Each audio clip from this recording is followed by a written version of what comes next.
Good evening, staff, students, parents, and family members.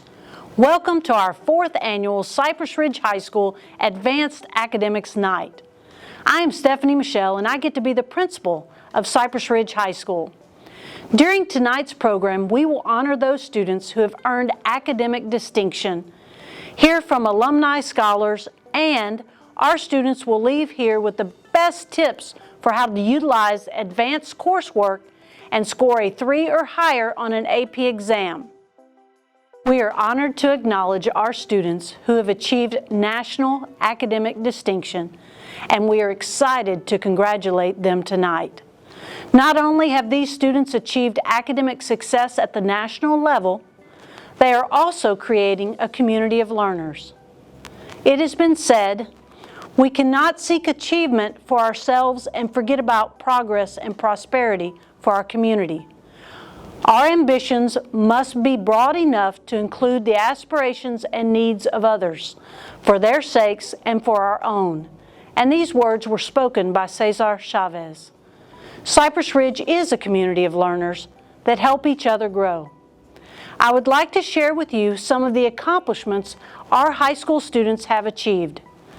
The students who took advanced placement tests last year earned 1,000 credits, saving over $500,000.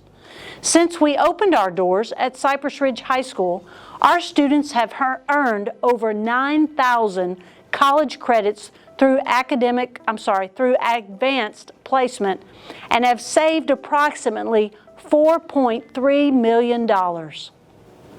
The students who took dual credit courses last year also earned over 5,388 credits and saved over $3.2 million. We are so proud of our students' achievements, and we are also excited for the money that our families saved. We are aware that families have to make sacrifices each year to pay for the advanced placement tests or the PSAT tests.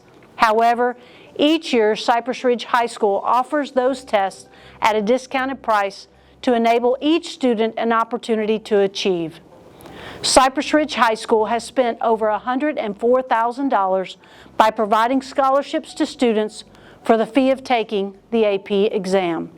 We are dedicated to academic success at Cypress Ridge High School for all students. This fall, our advanced placement students are already committing to academic excellence by registering for the AP exams that will take place later this spring. We commend their commitment and grit. Again, this evening, we are honoring 2 national academic achievements. One, the National Merit Scholar is an annual academic competition for recognition and scholarships. These students scored among the top 5% of more than 1.6 million students across our nation on the PSAT scores. Due to their accomplishments, they are eligible for scholarships provided by corporate sponsors, and their names are engraved on the honor wall outside of our counselor's office. The second recognition honored tonight are the Advanced Placement Awards, which recognize high school students who have demonstrated exemplary college-level achievement on advanced placement exams. The College Board has 4 levels of Advanced Placement Scholar distinction.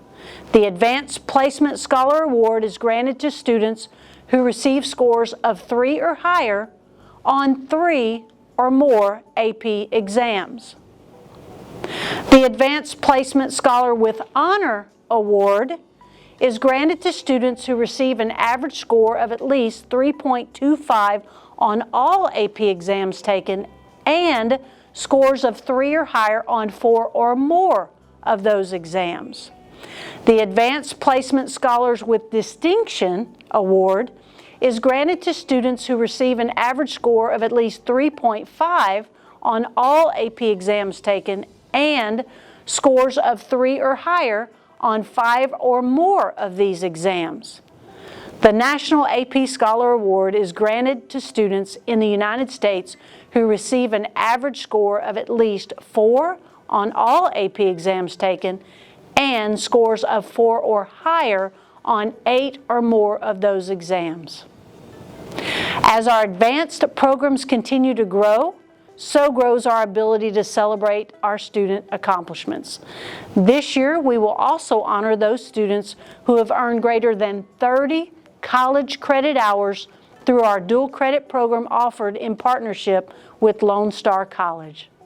As you can see this evening, the students of Cypress Ridge High School have taken full advantage of the academic programs we offer in order to maximize options and opportunities for their future success. So tonight we honor our students who earned these distinctions. We will now announce our recipients and their awards. Rowan Agrawal, Advanced Placement Scholar. Kelly Den, Advanced Placement Scholar. Rachel Featherston, Advanced Placement Scholar. Denise Gonzalez Filoin, Advanced Placement Scholar. Seema Lamba, Advanced Placement Scholar. Alexander Lopez, Advanced Placement Scholar. Yannick Mofor, Advanced Placement Scholar. Ria Narayan, Advanced Placement Scholar. Peter Wynn, Advanced Placement Scholar. Maria Osorio, Advanced Placement Scholar. Matin Rastgar, Advanced Placement Scholar. Melody Sadihe, Advanced Placement Scholar. Maddie Selman, Advanced Placement Scholar. Quan Trong, Advanced Placement Scholar. Luke Biet, Advanced Placement Scholar with Distinction. Elizabeth Jung, Advanced Placement Scholar with Distinction. Dia Canaria, Advanced Placement Scholar with Distinction. Alexandra Kim, Advanced Placement Scholar with Distinction. Ben Lai, Advanced Placement Scholar with Distinction. Drew Bosker, Advanced Placement Scholar with Honor. Kayla Bowie, Advanced Placement Scholar with Honor. Kayla Bowie, Dual Credit Scholar. Amanda Cam, Advanced Placement Scholar with Honor. Anthony Corpus, Advanced Placement Scholar with Honor. Omar Eliwa, Advanced Placement Scholar with Honor. David Goose, Advanced Placement Scholar with Honor. Jaden Hardiman, Advanced Placement Scholar with Honor. Donnie Ho, Advanced Placement Scholar with Honor. Hien Nguyen, Advanced Placement Scholar with Honor. Corey Nguyen, Advanced Placement Scholar with Honor. Kevin Trin, Advanced Placement Scholar with Honor. Gloria Alfaro, Dual Credit Scholar. Cynthia Alvarez Mendoza, Dual Credit Scholar. Cameron Carter, Dual Credit Scholar. Savannah Carter, Dual Credit Scholar. Michaela Cortan, Dual Credit Scholar. Zavon Crow, Dual Credit Scholar. Paul Everest, Dual Credit Scholar. David Ferrer, Dual Credit Scholar. Raul Garcia, Dual Credit Scholar. Ellis Garcia, Dual Credit Scholar. Zachary Gonzalez, Dual Credit Scholar. Jacob Ha, Dual Credit Scholar. Juan Huesca, Dual Credit Scholar. Kenton Johnson, Dual Credit Scholar.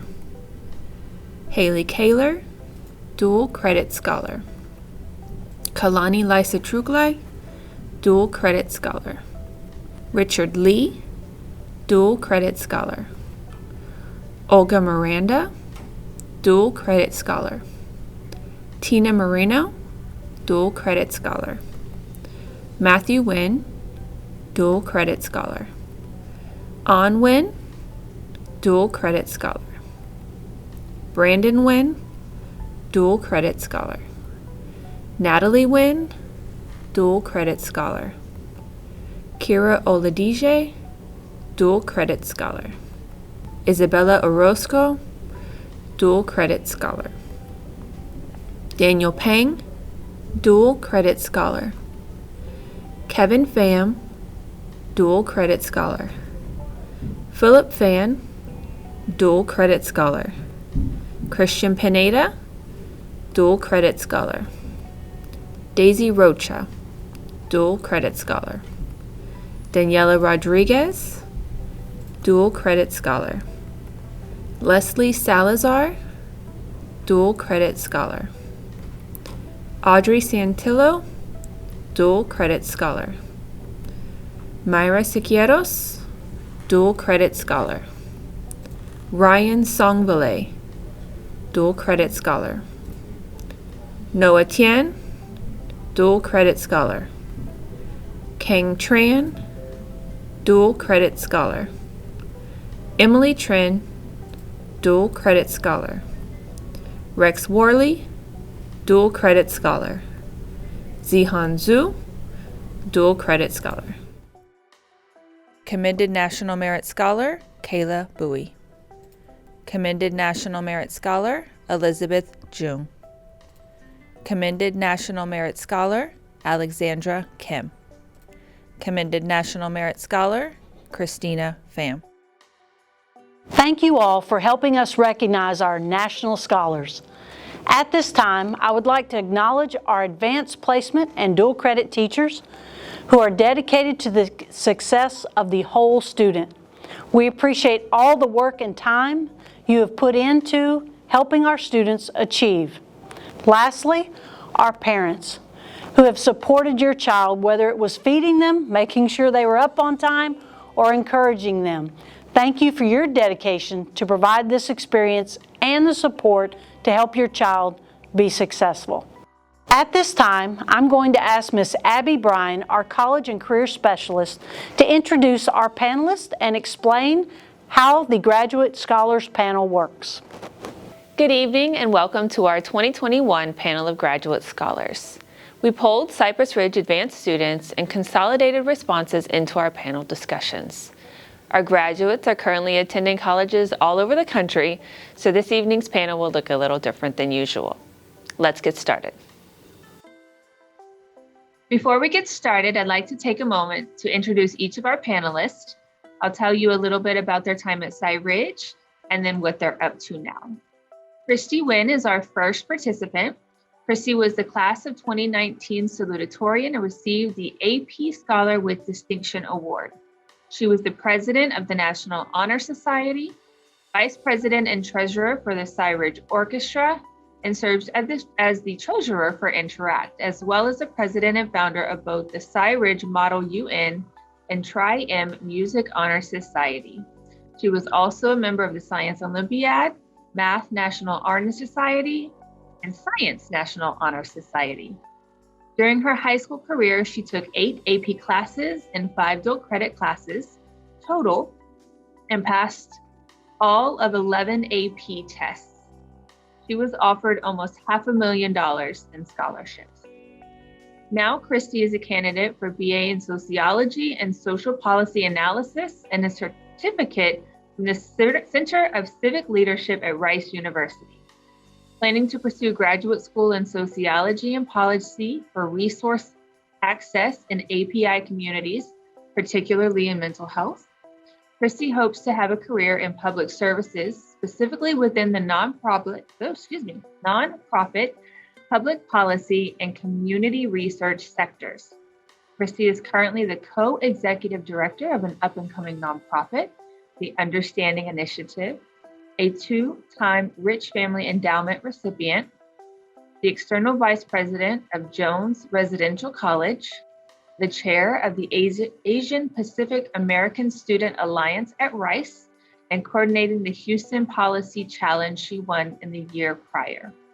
In addition to this project, Christie was an alternative spring break virtual program site leader for a trip titled The Remodel Minority and Health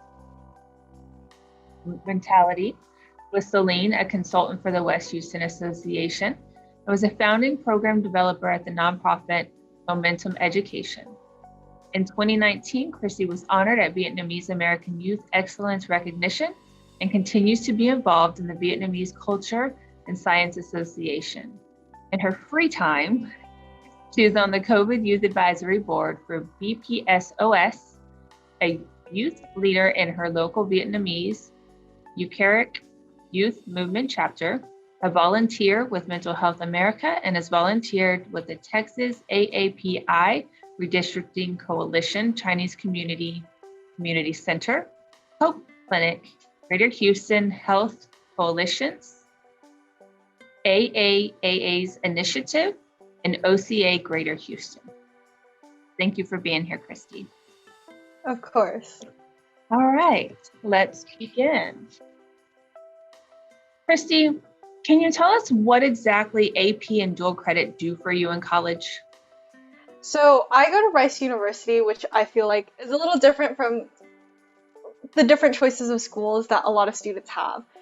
Rice accepts AP credit that are 4s and 5s, and then they do not accept dual credit. They accept community college classes that don't count for high school credit. So really on the outside, it seems like a lot of this didn't count for college credit. But the biggest thing that I got was when I got into Rice, I heard an upperclassman tell me that because of your FERPA rights, you're allowed to look at your admissions file. So I looked at my admissions file, and basically Rice has a holistic admissions process, which means they look at everything equally. And they basically weight you on 1 to 5 on different factors. One of the biggest factors that count as 1/5 of the weight is how hard your classes were in relation to the people from your high school. So if you took the hardest classes at your high school. So taking all AP dual credit classes helped me because I took the hardest classes at my school and boosted that score on 1/5 of my admissions process. So 1, it helped me get into the school that I go to now. 2, it prepared me. A lot of the tests that dual credit English had for our midterm senior year, where it's like writing those essays and answering the short answers, are a lot of the ways that my classes are formatted now and help me learn the test. The way AP exams are formatted, they help me balance the short answers and the multiple choice, which happen in college now. So a lot of the test taking and strategies I've been able to carry into college and prepared me for the coursework here at Rice, which is also extremely difficult. So it helped me not only get in and look well-rounded and like a very strong student, but also helped me prepare for the course load here. I will say my AP credits did count here at Rice for all my 4s and 5s. A couple of them tested me out of Gen Chem and Calculus, but most of them just counted for my credit hours. I will say it's a little different at Rice. No one is trying to graduate early because part of the taking classes here is you want to take all the classes you can instead of graduating early. So it's a little different in that, but it lets me take less credit hours a semester and focus on all of the other things that I might be doing. I appreciate that perspective. So I know that you just touched on this a little bit about your AP credits and how your DC credits maybe weren't awarded in the same way, but how did you claim the AP credits that you have? What was that process like for you? The last AP test I took my senior year of college, there's a registration, I believe in February or March, where you fill the whole registration period is filling in bubbles for your name. I knew what colleges I was interested in, and you can send your AP scores to the colleges. So I sent my AP scores to Rice, and they just received it. Rice has a process during orientation week where you claim it, and I just claimed it. Okay. And I believe that that would be true of most universities. Through the orientation process, you actually get to sit with someone and have that conversation. That is my assumption. Okay. Christie, in your opinion, would you suggest that a student take only AP courses, or should a student take a mix of AP and dual credit, or the vice versa, only take dual credit or a mix of both? I am a little biased. I took a mix. I really encourage students to take a mix, but I think there are good reasons for each. So I can talk about that a little. I took dual credit because I knew the way Mr. Hibbets and Mr. Eastoe set up their class was very much like a college English course, and like having to do those consistent papers or studying for midterms was exactly the kind of rigor that I was kind of looking to challenge myself with, and that prepared me a different way from AP tests, which challenged me with test taking. So I think taking me both prepared me for different things. However, I will say, like, I'm biased. I didn't take AP English or AP US History. And so I'm sure there are great things that you can take from those classes that I didn't get because I chose a different path. I think each kind of process, you can take a different thing from it. I'm sure AP English prepares you in different ways that I can't really tell you about, but I know I was really pushed with my writing skills. Like, we had so many essays a semester, so you had to push yourself to continuously like put out writing while you were reading, and that really helped me in a way that I don't know if AP English does. But again, I would talk to students the same way I make any of my decisions now in my life. I talk to people who have done those opportunities and see what they gain from it, and if that's what I value or want to work on in myself, and pursue that opportunity. But for me, a mix worked best with what I wanted to challenge myself with. Okay. And I appreciate that you said you asked a lot of people those different perspectives and still utilize all of those different perspectives to do what is best for you ultimately. Absolutely. So in the fantastic life that you're living at Rice, in your busy schedule and all of the things that you're juggling, how has your advanced coursework prepared you for the life that you're living now in college? So my senior year of high school, I believed I was taking 6 AP dual credit courses in orchestra. So that was basically, if you really think about it, 6 college level classes, orchestra, extracurriculars, volunteering at my church. It was like a full schedule. And so this transition to college, where I'm first gen low income at Rice, so I do have to hold a job, and balancing that with my other leadership positions, it kind of held the same balance that helped me take into college and know how to do time management. So I think it was extremely useful. I also know that right now I take 4 to 6 classes at a time in college. You can take between 12 and 18 credits. So taking 6 AP credits, obviously it's not the exact same as college, but it was a similar workload to help me get prepared. And I think very few things in high school are going to prepare you for that type of workload, again, in your high school career. So I really recommend just taking and getting used to it, because it prepares you for the time management that you'll have in college when you do have all this time to yourself and balancing the same amount of college classes at a time.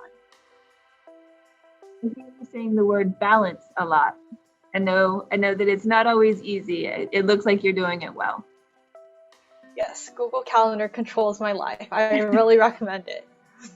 Duly noted. I might have to start that program. So my final question for you this evening, knowing what you know now, if you could go back in time, what advice would you give yourself as a high school student? I really wish I could tell myself to be kinder to myself, because I encourage students to put themselves out there and take these classes. They can be challenging. They will. You'll be tired. But if you're kind to yourself and you know you tried your best, I think it's okay to accept that and like be okay with resting after you've done the best you can. And I think that's something, like when you're taking hard classes, or like when I go to a university, the university that I do, things get kind of hard. So being kind to yourself and taking rest after you've tried your best, I think is really okay. A lot of the takeaways is, in college, I haven't done amazing at everything, but taking the hard classes and challenging myself as I did actually helped me learn a lot about myself and figure out the next steps. If you notice, a lot of my extracurriculars are in Asian American health disparities, health, Asian American Islander issues. A lot of that took me trying a lot of things that I wasn't good at to figure out what I did like and what I was good at, and being kind to myself. Like, there's no reason to beat myself up over the things that didn't really work out. So I challenge everyone to take these classes and just try your best and not beat yourself up. And just take that reflection time to see how you could have done better, what you could have learned, and how you can go forward from it. That's great advice. Great advice. Okay, Christy, well, we appreciate your time and look forward to catching up with you soon. Thank you. Neilnarayan is an honor graduate of the class of 2020 and a current sophomore at Stanford University.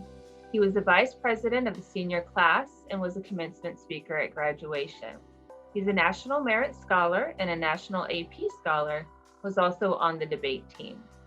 His outstanding performance on 14 AP exams makes Neil part of the top 10 credit earners at Cypress Ridge High School. Outside of Ridge, Neil did research at Rice University and played on the Frisbee team. He's very excited to be here and discuss his experience with advanced level classes at Cy Ridge. Neil, can you tell us more about what you've been up to? Yes, thank you for having me, Ms. Bryan. So I'm a current sophomore at Stanford University, studying computer science and management science and engineering. I was initially going to study computer science and economics, but I think what you all will learn in high school and what I was able to learn a little bit more in college is that your interests will most definitely diversify. So I started out wanting to go into the intersection of computer science and finance, and then I realized that I want to go more into the intersection of computer science and business.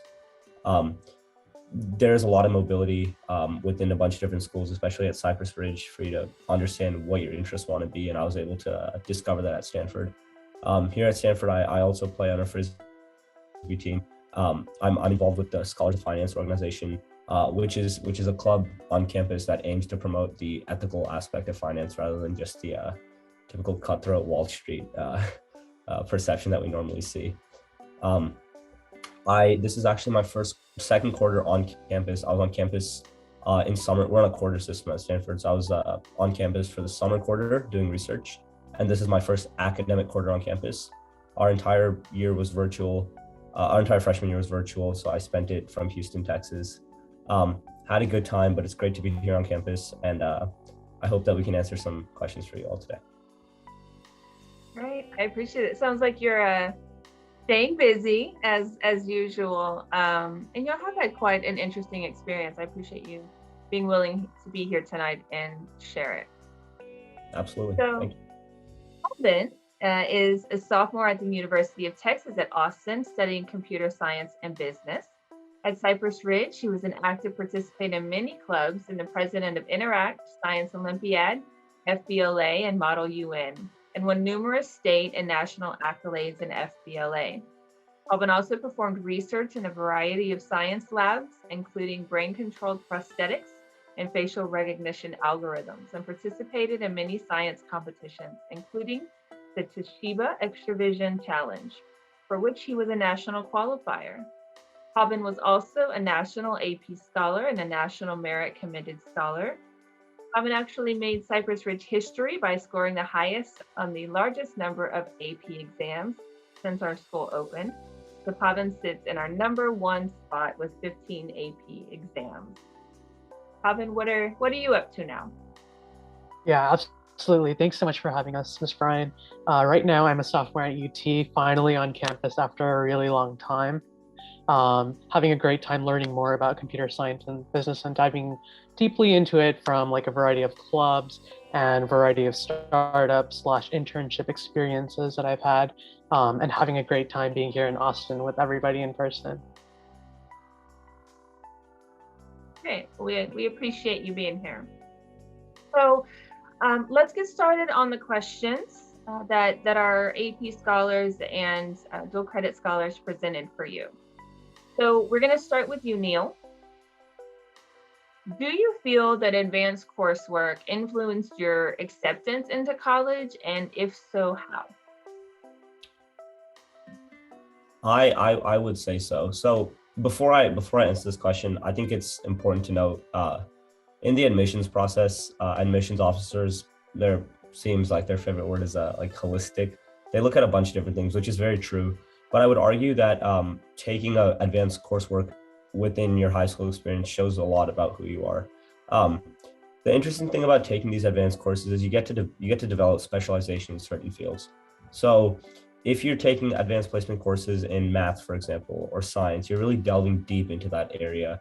You're able to understand that like multifaceted nature of science, for example, not just the surface level you would get or not surface level, but you wouldn't get as deep of an understanding if you weren't not to take that course. Now, with that being said, that's what motivated me. I was able to put those courses on my college application. And they have a bunch of spots saying, okay, did you take these advanced placement courses? Did you take dual credit courses? And it feels good to be able to fill those spots in. I assume to the admissions officer, it looks good to be able to fill those spots in, be able to say, hey, I went to a good high school like Cypress Ridge, and I was also able to take high level courses. Of course, your scores are going to reflect how you did on the exams, but the fact that you can show admissions officers that, hey, I'm built for a tough course load. I'm built for whatever it is you're going to throw at me. Not only can I take it, but I also voluntarily seek out those different courses. I find them really interesting. I can't speak on behalf of an admissions officer, but from what I've heard, at least from my peers here at Stanford, what I've read, what I've seen, it appears as though taking a more advanced course load in high school shows admissions officers and shows people at the university to which you're applying that you are able to survive. Because I don't think an admissions officer is going to want to let a student come to the university if they know the student is going to do badly in an effort to actually look out for the student. So if they're not confident that at any school, if Stanford, UT Austin, wherever it is that you want to be going to, if the admissions officer doesn't think that you're the right fit, at least academically speaking, then it seems as though it's better for both you and the school if you take your talents somewhere else because of that course load differential. So if you're able to take the courses, I highly recommend it. I had a lot of fun with them, and I think it looks really good to the colleges. Well said. I appreciate that perspective. Pavan, how do you feel that your advanced coursework helped you decide on a college major or area of study? Yeah, definitely. So in my sophomore year of high school, I took an AP computer science class, and that really showed me the way in that computer science was a great major to take on, and really dove deep into the subject and showed me that this is really interesting and will compel me to major in this in college. I also found that like in other AP courses, we would frequently bring in other subjects that were not necessarily directly the course material. Like for example, in AP physics, we'd frequently bring in math concepts, we'd frequently bring in computer science concepts, and just going through that process of bringing together multifaceted content was great at figuring out, okay, I'm really interested in this field. Well, I may not be interested in some other fields. And it was truly the advanced courses, such as AP courses, that really showed me that there are lots of great applications for computer science. And you may find similar things when you take other advanced courses at Ridge. Okay, great. So sometimes you learn what you don't want to do as well, maybe, and that belongs. Neil, you and Pavan both had incredible performance on your AP exams. What study strategies would you say helped you most on your exams? Oh, it was a fun one. Yeah, it's a fun one. This gives me memories of those exam nights. So I know, and I'm speaking just from personal experience. I used to be a big fan of like the Princeton Review, the Kaplan, all the test prep books. But what I learned about the way that I learned personally is I do better when I actually apply the material rather than read it. So I started off, my first AP exam I ever took was AP Human Geography back in freshman year. And I distinctly remember like the night before the day before the exam, my dad comes to pick me up from school. I'm sitting outside on, I believe there were benches in front of the school. And I'm sitting outside and I have a Kaplan book and I'm just highlighting the last chapter, just trying to remember everything. Dad picks me up and he goes, what are you doing? I go, I got my AP exam tomorrow. And he goes, yeah, I know, but what are you doing? Because I'm just furiously ripping through the book, just trying to cram everything. So I did that, and I did well on the AP exam. But what I realized from that is it's not as conducive to learning as taking practice exams are. So what I would do is I would find practice exams. I wouldn't read any textbooks. I wouldn't read any material. I would just take as many practice exams as possible and learn by doing, not learn by reading. So if there was going to be a problem on an exam that I didn't know how to do, I would give it my best shot, get it wrong, go to the answer explanations, read how to do it, and move on. I personally would get really tired of reading the textbook because it was just so much information and there wasn't really a place to apply it aside from the end of chapter checks. So in an effort to circumvent just flipping through the book, highlighting, reading, cramming, all that stuff, hey Dad, gonna need some printer ink, print a bunch of tests out, staple them all together, go up to my room and just start cranking them out. I found that a lot easier. I also find it more interesting because when I would take the exams, I would actually learn by doing the problems. If I didn't know how to do a problem and I was lucky enough to get it correct, I was actually able to figure out, okay, let me apply concept A plus concept B to understand concept C, kind of strategy. So strategy that helped me the most, I know you asked strategies. I'm not sure that this is a question I can answer plural. I can answer singular because I only really used one, which was just taking as many practice exams as I could. I, of course, tried to find released exams, but those are really, really difficult to come by. I also don't think they're supposed to be released anyways because of exam security. So those are really difficult to come by. But when I would be able to find reputable exams, I would take it, learn from the exam, and go on and take the second one.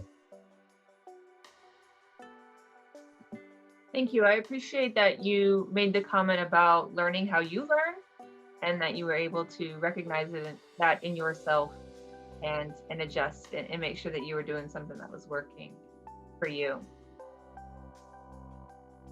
Robin, you earned 15 AP credits, 15 exams that you took and mastered. What was your testing philosophy or approach?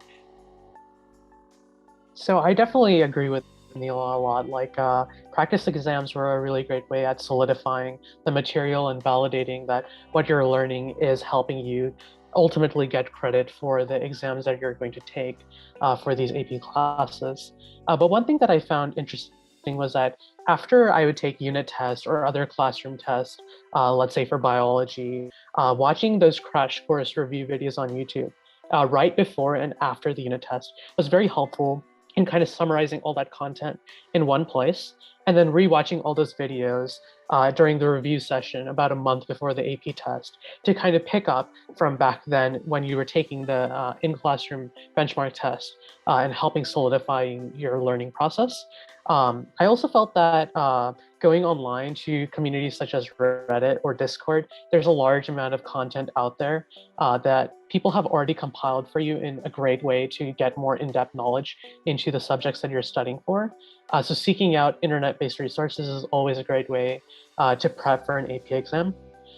And another thing that I found pretty critical was starting early in the prep process. Whenever I'd start prepping maybe like a month before the exam, that would be very stressful and I'd have to cram a lot of information in beforehand.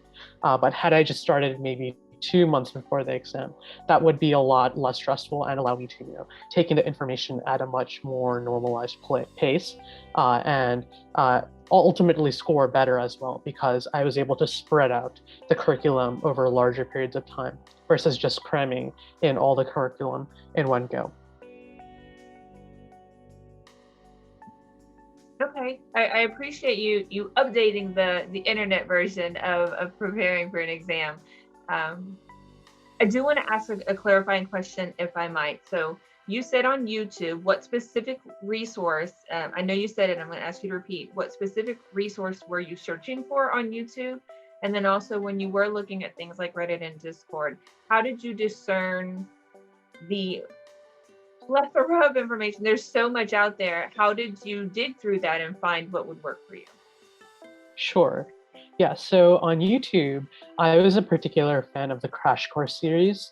They make a lot of animated videos for AP courses. A huge fan of those, but if they don't have content that's based, then I'd go up to like Khan Academy's YouTube channel. They usually have great playlists for all of the AP courses, as well as finding maybe somebody's made a review video from like a classroom that could be worth checking out. And in terms of figuring out if the information is useful, because as you know, like there's a lot of information out on the internet and figuring out what's right and what's wrong can be tough. So on things like Reddit, usually people are pretty good at, kind of self-filtering that based on whose information is reaching the top of the page versus who's at the bottom of the page. And always cross-validating that information with things that you get from your teacher in your classroom, comparing against textbooks that you may pick up from like the library, the Kaplan and Princeton review books. It's always good to cross-check the information that you're getting so that you're getting the most accurate information for your AP studying needs. Good to know. Good to know. Neil, I'm going to come back to you. What was the greatest benefit of your experience in advanced courses? How do you feel that they best served you? Yeah, so okay, so that's a interesting question. I'm not sure that there's only one good thing. Now, I understand we're looking for a best here, but I think it kind of all combines into one central point, which is that I was able to learn things in these AP classes that I would not have been able to gain elsewhere. Um, and that's comprised of a bunch of different aspects. The first being the teacher's commitment to helping us understand the material. I can't speak for every single school, but I can speak for Cy Ridge, and every single AP teacher I had never once turned me away when I had a question, or never once just gave me a not a snappy answer, but a quick answer like, oh, it's I don't know, it's this because of so and so, and move on. They were didactic, they were helpful, they were genuinely passionate. They had a vested interest in making sure that not only did I understand it, but I understood it enough to the point where if someone else had that same question, I could go and explain it to them. So they really gave that commitment to teaching, which is what I was finding phenomenal. I got almost the same thing in the other courses I took, but at least in the AP classes, especially with that exam hanging over your head, knowing you're going to have to sit in the auditorium or in the gym and crank it out for 3-4 hours. I think just having that in the back of our minds, both the teacher and the student, we were able to kind of come together and really understand the concepts. So that was the one of the best parts, is great teachers, great course staff. The other part is there was a lot of specialization. And I brought this up at first. In taking those AP courses, and no one's going to sit here and sugarcoat and pretend it's easy. I mean, it's not. So with that difficulty, though, there's something beautiful about it, which is that you're able to dive into the parts of the class that you wouldn't necessarily get if it wasn't an advanced placement course. So if I'm doing, I don't know, thermodynamics and physics, I can grow deeper in my understanding of that rather than just a few surface level equations. So just in being in the class, you get a much more rich understanding of material. And when you're taking classes that you're genuinely interested in, it doesn't seem difficult. You're like, oh, I get to learn about this concept. Oh, here's another one. Oh, here's another one. So it kind of keeps compounding.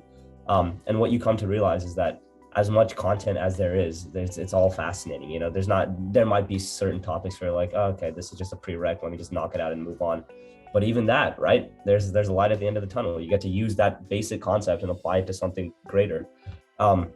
So allowing for that specialization and allowing for that really deep dive into certain concepts just gives you a more cosmopolitan understanding of the subject. It gives you a greater array of resources that you can use come exam day.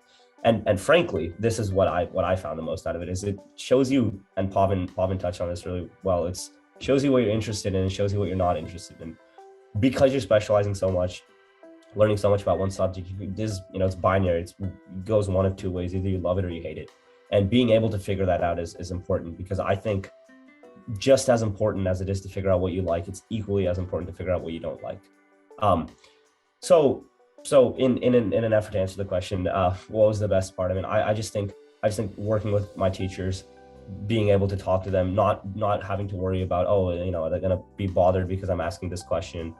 There was never any self-conscious, none of that stuff ever came up. And then being able to specialize, figure out what it was that I like, that was great. And me and Pavin are both studying computer science, just the same way that 10th grade APCS class, which we both took together. Walking into that class, being able to specialize with Mr. Young, I don't know if he's still there, but being able to be with him, and he was a phenomenal teacher. Just being able to understand the ins and outs of computer science specifically really piqued my interest, which is part of the reason that I'm majoring in it now.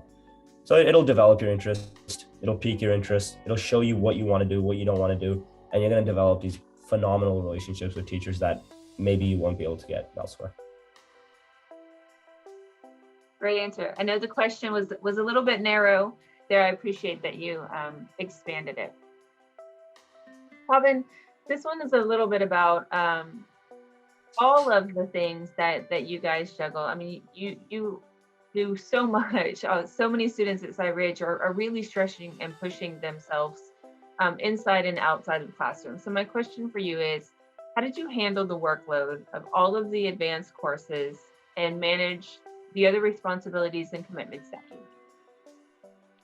For me personally, I know that I definitely didn't do a great job at this in high school. And going into college, I realized that I definitely need to step up in my workload management skills. And one trick that I recently picked up was whenever I see a deadline from a project that I'm getting from a class, in my internal calendar, I'll always mark the deadline about 2 to 3 days before it's actually due. So when I actually go and sit down and do the project, it's likely that it'll be done even before the deadline. I know in high school, I was really bad at saving things till the last minute, and that bit me quite a lot, and definitely something that I needed to change once I got into college. And definitely setting the deadlines earlier in my head has helped me kind of create a buffer space between when projects are actually due versus when I do them, in order to help motivate me to get those projects done earlier and beforehand and not waiting till the last minute they're due. I wish that I had done this in high school, and it would probably reduce my workload stress a lot had I been better at managing my workload. And beyond that, just making the extra effort to be more organized internally. So that means like keeping a calendar of the assignments that you have going on, whether it's club meetings that you also have to balance along with it, assignments, tutoring hours, AP exam review sessions. It's going to be a lot of events, and it's hard to keep track of that in your head. So being diligent and keeping a planner and keeping it up to date is always a great help at helping manage the workload in a more organized, stress-free manner.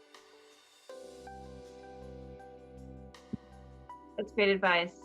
Keeping all of the things straight is going to be a step in the right direction. I know that that's a real challenge. Okay, guys, so this is my last question for you. And I'm going to start with Pavan and then end with Neil. Go backwards a little bit. So knowing what you know now, if you could go back in time, what advice would you give yourself as a high school student?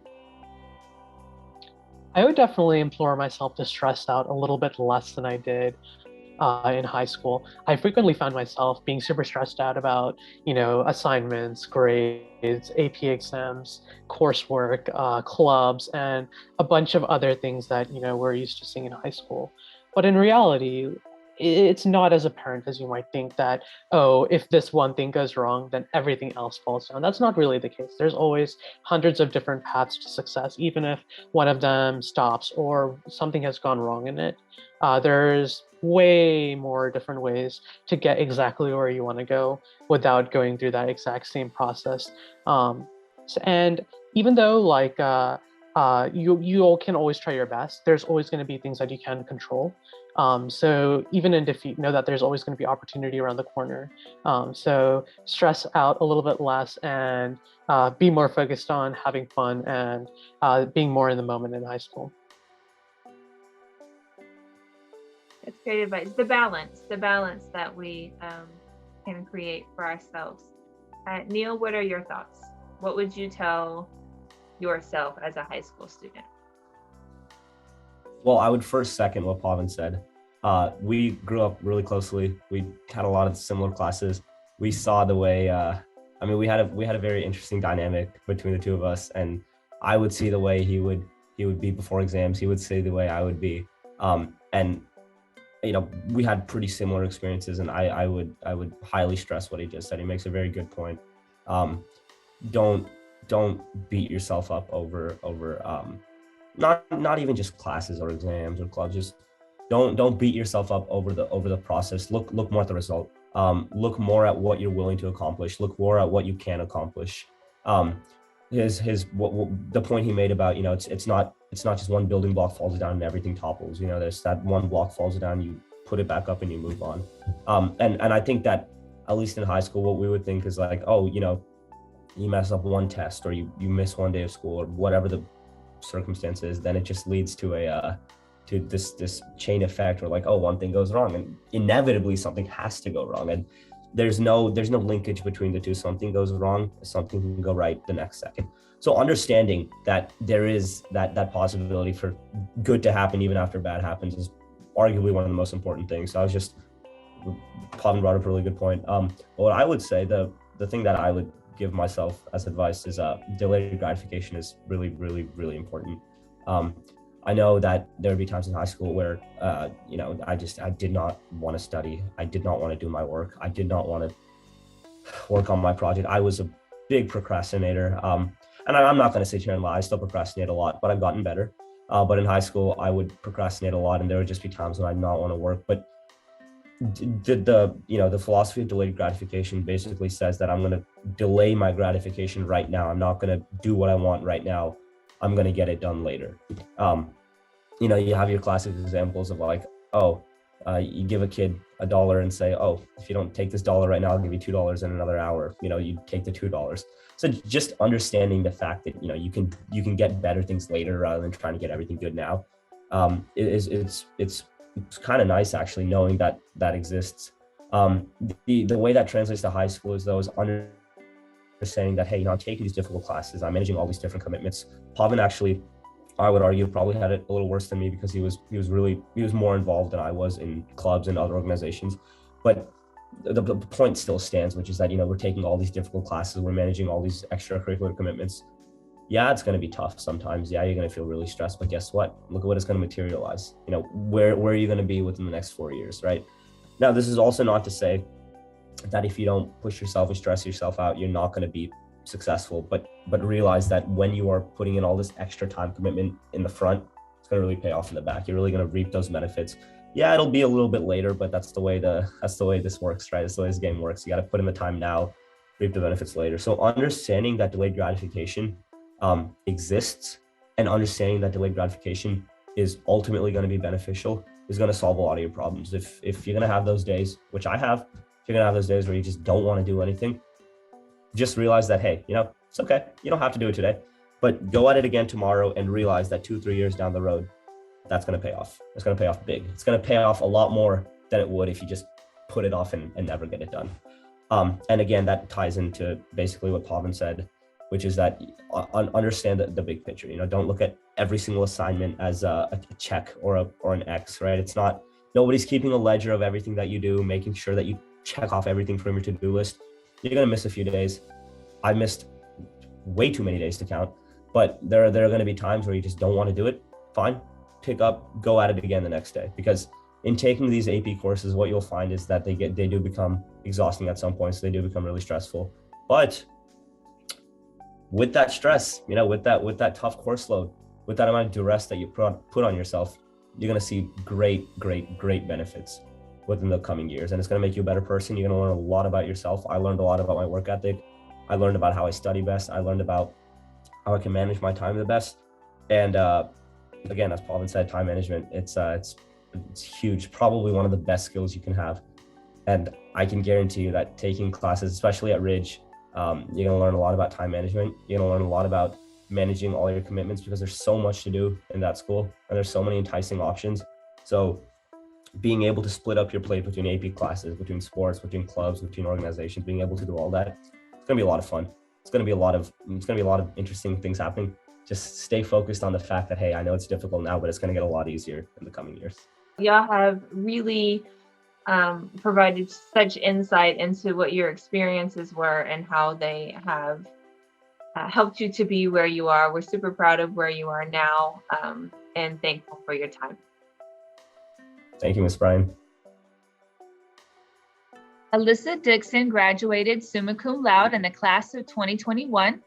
She was a National Merit Commended recipient, Distinguished Honor Roll all 4 years, AP Scholar with Distinction, member of Model UN, treasurer of the Interact, and co-founder of ECO.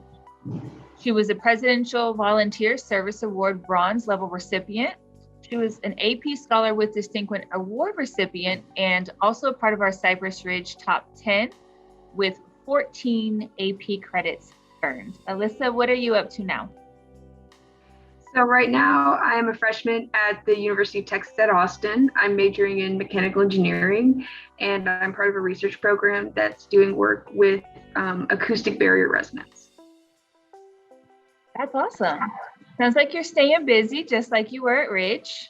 Yeah. Love that. Okay. If it's okay with you, we'll go ahead and get started with our first question. Alyssa, my question for you is, how did you decide which advanced courses to take?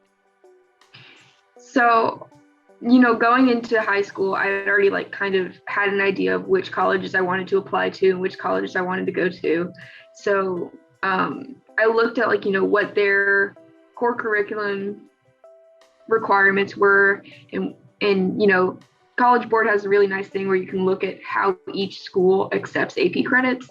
So I looked at like, which AP credits would give me the course requirements that I would need for like whatever college I wanted to go to. So if you're looking at researching what classes you want to take and then what AP exams to take, what advice would you give a student who wasn't sure about taking an AP exam? I would say honestly to just go ahead and take it. If it's a class that you think you might be interested in, or even just a class that you're going to have to take, like English or something, just go ahead and take the AP exam. Like, if you don't get the credit, there's no harm in that, like colleges don't see it if you don't get any credit. You can not send that credit and it's fine. But if you do get that credit, it'll really help you get ahead in college. And even if you don't end up claiming that credit and you end up taking that course in college, it'll still prepare you for that information and it'll give you like a leg up. How has your advanced coursework prepared you for life in college and the type of pressures you face with college coursework? I think it's really prepared me pretty well because it's gotten me used to having to look at like things in more of a trying to figure it out way rather than like a just memorizing it way. So I think in that way, it's really beneficial. So my last question for you tonight, knowing what you know now, if you could go back in time, what advice would you give to yourself as a high school student? I probably tell myself to relax and enjoy high school and not worry so much about college because, you figure it out along the way and there will be people who will help you, make that transition. That's good advice. Enjoy the journey. You don't get to go backwards, right? Yeah. Okay, great. Well, Alyssa, we appreciate you. We appreciate you so much. Thank you. A heartfelt thank you to our panelists for making the time to come back and share your experiences with our community of learners. A few more acknowledgments, if I may. Getting this to come to fruition took a lot of vision, planning, and hard work. I would like to recognize Ms. Abby Bryan, our College and Career Specialist, Ms. Leslie Ward, our Director of Instruction, Ms. Raquel Briones and her audiovisual production students for planning, organizing, and creating this professional recognition. Thank you all for coming tonight to help us honor our students who have achieved national recognition. I hope you found the event enjoyable as well as informational. We look forward to acknowledging even more students for their accomplishments next year. For those honored tonight, we are proud of you and your hard work and determination and look forward to hearing of your future achievements. For those of you who have additional questions, please do not hesitate to reach out to our campus personnel. We're here to help support you. Thank you and have a good evening.